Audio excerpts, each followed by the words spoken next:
Explain. A few hundred of the wealthiest families in this country, $235 billion tax break. Most small businesses, they are... Has zero to do with, come on, you're smarter than that.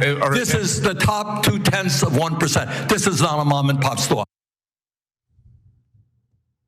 Yesterday, Senator Bernie Sanders lost his patience with Treasury Secretary Scott Bessent during a Senate Finance Committee hearing. The two of them were debating the quote unquote big beautiful bill, and Bernie got sick of Bessent's excuses for handing massive tax cuts to the rich. So we have more on this very fiery Bernie clip. But before we get into that, Cenk, what are your thoughts here? Bernie is always gonna be the man of the people, but Bessent, like his responses to this get a little cagey. Oh, for sure. So two quick things here. First of all, Bernie's right, small businesses. The estate tax applies for people with estates over $10 million, okay? There are no small businesses there. And $235 billion is just for the estate tax cut. That goes to super, super rich people, right? And so the rest of it, I'm going to explain after you guys see the fight between the Treasury Secretary and Bernie, because on top of that is a hell of a lot more tax cuts for the rich. All right, so with that, here is the exchange between Bernie and Bessent, and this is how it started. Help me out here. My understanding is the Trump administration has, I think, 13 billionaires in office right now, leading government agencies. Is that about right, do you think? I have no idea, Senator. I think that's what the number is. Do you think it's a coincidence, given the large number of billionaires in the Trump administration, that this particular piece of legislation would provide $235 billion in tax breaks to the top 0.2% by expanding the exemptions in the estate tax? Senator, I will tell you that when the 2017 Tax Cuts and Jobs Act passed, my tax rate went up. All right, well, after that, Bernie got really heated, and Bessent's counter argument was to bring up how the Democrats didn't pass a wealth tax when they were in charge. Here's that. Why do you think at a time of unprecedented income and wealth inequality, when people like yourself economically have never ever had it so good, why do you think it's a good idea to cut Medicaid for low income and working class people by $700 billion, to give $235 billion in tax breaks to the very, very, very richest people in this country, perhaps a few hundred families? Please justify that and tell me about that. Well, Senator, I don't know, but the Democrats had the trifecta, and there was no tax increase or wealth tax on billionaires. You choose. I'm not talking about a tax. You chose not to. Mr. Besson, I am not talking about a wealth tax. Explain. A few hundred of the wealthiest families in this country, $235 billion tax break. Erroneous, Bessent. Okay, so next, Besson pretended that the tax cuts were really for small businesses, which is an unbelievable claim. Bernie instantly shot that down. Let's watch him do it. I think that this will increase small businesses substantially. That most small businesses, they are... Has zero to do with, come on, you're smarter than that. This is the top 0.2%. This is not a mom and pop store. These are multi-billionaires, and the savings go to their kids after they pass away. This is nothing more than a gift to billionaires in this country. Well, sir, that's just not correct, because the top 10% paid a bigger share of taxes after TC. I'm talking about one provision in this. I don't want to argue with you about taxes in general. One provision, few hundred families, $235 billion in tax breaks. You can't justify that because morally it is totally unjustifiable. So they're trying to argue numbers. Well, we got numbers. So yesterday, the Congressional Budget Office released an analysis of the big beautiful bill that stated the bottom 10% would overall lose government benefits worth an average of $15.59 or 3.9% of their current income each year over the next decade. The bottom 30% of Americans would all, on average, lose more benefits than they would receive from the bill. In contrast, the top 10% would gain an average of $12,044 a 2.3% annual increase to their current income. Middle class Americans would see smaller gains. The middle 10% of Americans would on average net $514 per year if the measure were enacted, an annual increase of 0.5% in their current income. And then the New York Times took the CBO's data and turned it into this very handy chart. Let's take a look at that. You can see here how the BBB would affect households at different incomes. The chart visualizes the estimated annual average change in resources over the next decade or so. As you can see, the bill would give wealthy Americans the largest benefits while taking away the most from the poorest Americans. It's also worth noting that the cuts to SNAP and healthcare are roughly equivalent to the tax cuts for the rich. As you can see here, this chart shows how they come out to about the same number, $1.1 trillion. So it gets worse. According to the New York Times, some of the tax cuts for working Americans, such as no tax on tips, are only set to last a few years. So those get sunsetted very quickly. But the tax cuts for the rich would be made permanent. Who knew? Like who could have expected this? And now we have Scott Bessent there who's trying to defend this bill, trying to act like this is a good thing for the American people, even to the point where he's saying, I'm the one who's not gonna benefit from this. My taxes are gonna go up with all this. And then he tries to make it about small businesses, which is it's just particularly egregious to me. Because all we're seeing these days is monopolies becoming bigger and bigger monopolies, right? And we're seeing that the government is not doing anything to stop these monopolies from happening. They're not enforcing any kind of antitrust laws. And over time, what's happening is it just gets worse and worse for the American consumer, for lower and middle class Americans, because we have fewer and fewer choices as to where we want to spend our money and our time. We're getting advertised to by these companies who don't have our best interests in heart. They're only serving the bottom line.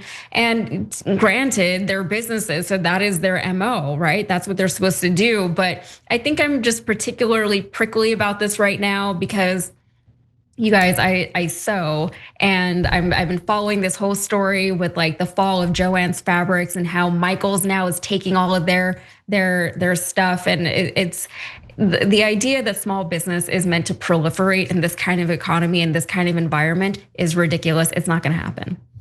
Yeah, so he did two things there. One was misdirect. So Bernie would ask him about the estate tax, and he'd say, "Well, the tax on the top 10%." Well, we weren't talking about that. We were talking about the estate tax. So the second thing he would do is the whataboutism. Well, when you guys were in charge, you didn't increase tax on the rich. That's true, actually, and you've seen us criticize that a lot on the Young Turks, but not relevant here. What are you guys doing? Oh, right, you're giving a much, much, much larger giveaway to the rich. In fact, the Democrats didn't bring back a lot of the corporate taxes to the rate that they were, or bring back the tax cuts that Trump put into place, but they didn't add additional tax cuts. The Republicans are the ones that always do the tax cuts for the rich, and especially the estate tax, right? Because that's the richest of the rich. And so that is the #1 constituency for the Republican Party historically in my lifetime. And if you don't know that, you just don't know politics. So now the two charts we showed you there, I think are so telling. The first one where you see how the bottom 10% and the bottom 30% overall are losing money, and the people at the highest end are gaining the most money. I mean, if this isn't a chart that shows you the core of the Republican Party, I don't know what is. Take from the poor and give to the rich. Republican 101, okay?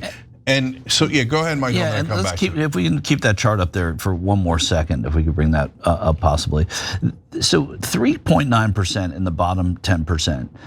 The impact of that amount to what they have versus the 2.3% in the top 10%, you're talking about an uncanny amount of money that the top 10%, that 2.3% of their money is, or 2.3% increases for them, as opposed to the devastation that 4% can do to the people that are in the bottom 10%. So it's not just about the percentages, it's about the actual the impact of those dollars and how many they are. So it's important to think of that, not just the percentages here. 100%, Michael. And so that's actually one of the three things I wanted to get to here. So they take $1,500 on average, which is absolutely backbreaking, from the bottom 10%, and they give over $12,000 to the top 10%. And then when you get into the top 1%, top 0.1%, the numbers are comical and tragic.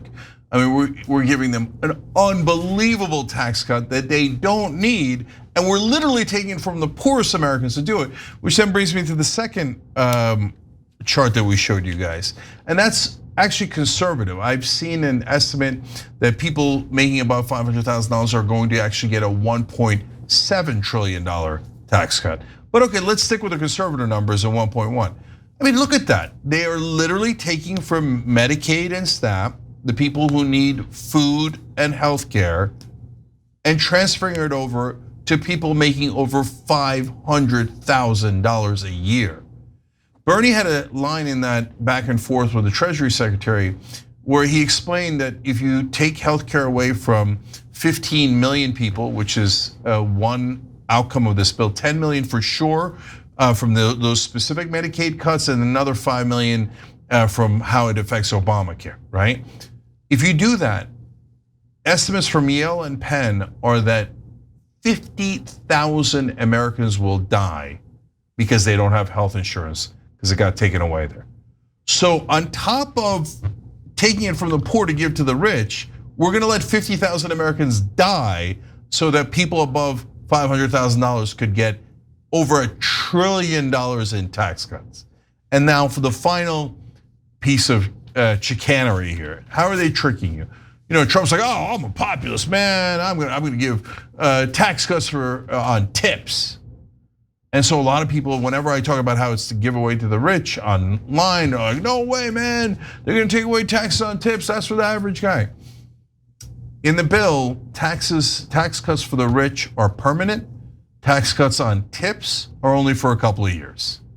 It's just window dressing. It's marketing to get you to believe that it's for the average man when it's actually, generally speaking, robbing from the average man and giving it to the rich.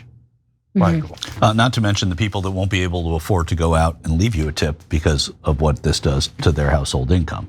Let's not forget that. So, the interesting thing the Treasury Secretary said to Senator Sanders, he said, my tax rate went up in 2017, which, like you said, Cenk, matters not at all to the conversation they're having.